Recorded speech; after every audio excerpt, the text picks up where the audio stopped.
before the time of the revolution of Quran and before the prophethood of Prophet ﷺ, and even during the revolution of Quran and during the period of the prophethood of Prophet ﷺ. People of those time were badly habitual, and they were badly addicted to all forms of alcohol. And it was actually totally instilled in the whole society. And alcohol and these drinks, they were manufactured and they were imbibed by almost every home. And in fact, in that society, people who used to abstain from alcohol and from liquors, they were looked down upon, and they were considered to be mean, or they were considered to be miserly people, and they were not approved of. So in that society and in those state of affairs, the orders for the forbidding of alcohol and intoxicants were not just given one fine morning. Because you all realize that anybody who is addicted or anybody who is habitual of alcoholism cannot just leave the drug he is addicted to all of a sudden. And we know that the person has to be admitted in a narcotic control center, and there the dose of the drug is slowly cut off, and it is slowly weaned off, and it is tapered, and in the interim period he is given alternatives of sedatives and alternative of relaxants and hypnotics and anti-anxieties to control the withdrawal effects. And then it would usually take months. And there are people who are badly addicted. It takes sometimes even a year or more to get him totally off. And then there are chances of him or her getting re-addicted to the whole stuff. So it is not easy getting people off from their addictions. So because of that very reason, the orders for the forbiddance or prohibiting the alcohol were not just given all of a sudden, they were given in stages. And we understand about the stages in a hadith which is narrated by Hazrat Abu Huraira radiallahu ta'ala anhu in Musnad Ahmad. He says that the forbidding of the alcoholic drinks was enforced gradually in 3 steps. And then he explains the 3 steps. The 3 steps were that he says that when the Prophet ﷺ came to Medina, and the people of Medina at that time, they were habitual of drinking, then they asked the Prophet ﷺ questions very frequently about drinking and about gambling. And because of those questions, then the verse number 219 of Surah Al-Baqarah was revealed.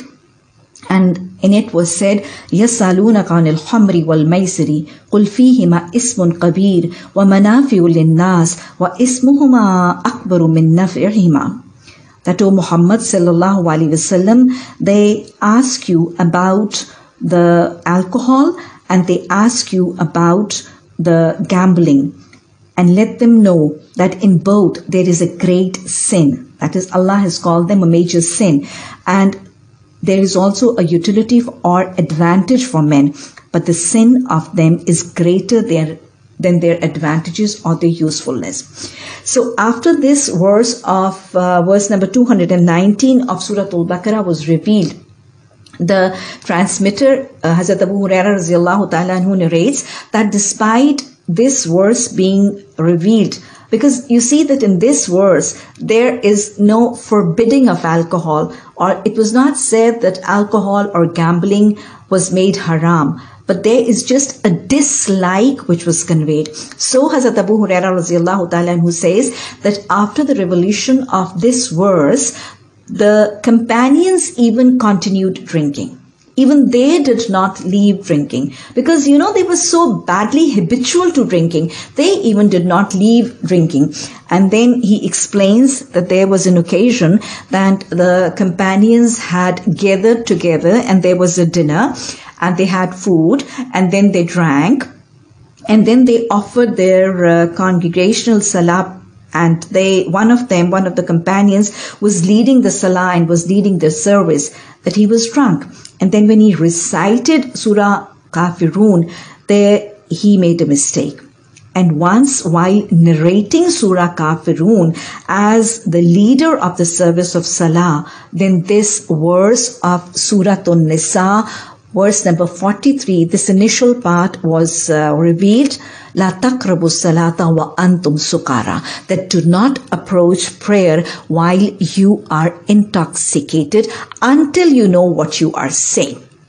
So, even after that, what happened was that this order is still not forbidding or making any form of alcoholic drinks or intoxicating drinks haram. So after the revelation of this verse also, the companions even continued to drink. They had just altered their routine, their timetable, they had changed their schedule. For example, they used to drink after they had offered their Isha Salah, and so that they sleep over the intoxication and the effect would just wear off before the Salatul Fajr. And then there was in this period that despite 2 orders were revealed regarding the wine and alcohol and gambling, but still people were not refraining from them. Hazrat Umar Raziyallahu Ta'ala anhu, he used to very frequently, he used to raise his hand and he used to pray, "Oh Allah, reveal an order which eradicates or which abolishes drinking permanently." So finally, the last order was revealed in Surah Maida, verse number 90, where Allah said very clearly, Ya ayyuhallazina amanu innamal khamru wal maisiru wal ansabu wal azlamu rijsum min amali shaytani fajtanibuhu la'allakum tuflihun. Allah said, O believers, the drinks and gambling and idols and divining arrows are only what? They are the nasty and the filthy deeds of shaitan. So do what? Abstain from them, refrain from them, stay away from them. Why? So that you may prosper. لَعَلَّكُمْ تُفْلِحُونَ. The trick to prosper was suggested as abstinence from alcohol and from intoxicants. And this was the final order which was revealed in Surah Maida. Now, after this verse of Surah Maida was revealed, the Prophet ﷺ gave a sermon and he said that people, all forms of alcohol has been forbidden.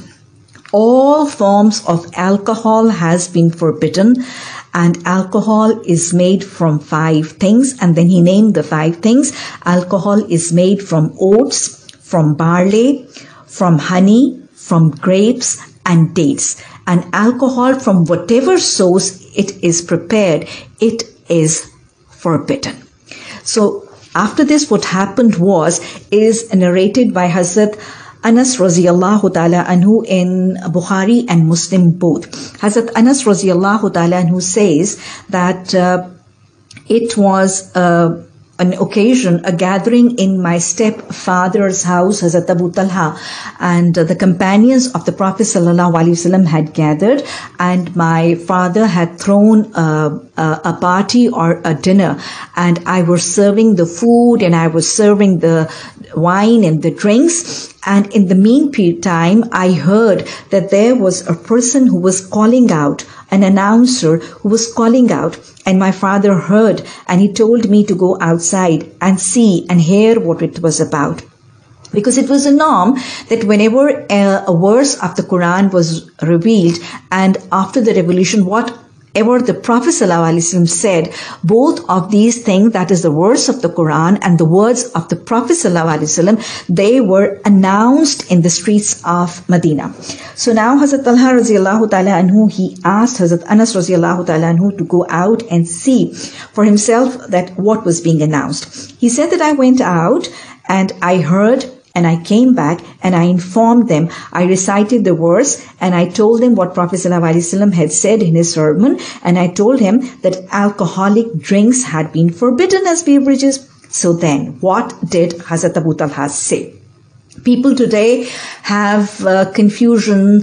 Where is it written that all forms of alcohols and intoxicants are forbidden, and Allah doesn't say the word haram? But you see, the people who were the people of the Quranic language and the people whose mother tongue was Arabic, they understood. And what did Hazrat Abu Talha radiallahu ta'ala anhu order?